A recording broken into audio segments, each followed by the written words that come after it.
Hello guys, welcome back to my channel. If you have not subscribed to my channel, go ahead and do so. Today I will show you how to do a gift basket, so stay tuned. I will not make the video long. Stay tuned for all the great things. So I use Dollar Tree products to make the decoration of the basket. The basket was from Hobby Lobby. You can find them at Michael's,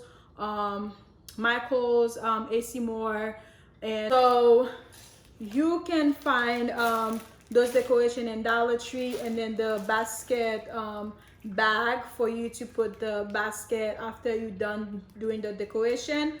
You can buy that at a Dollar Tree as well. And then you will need transparent tape, and those are the stuff that I will put in the basket.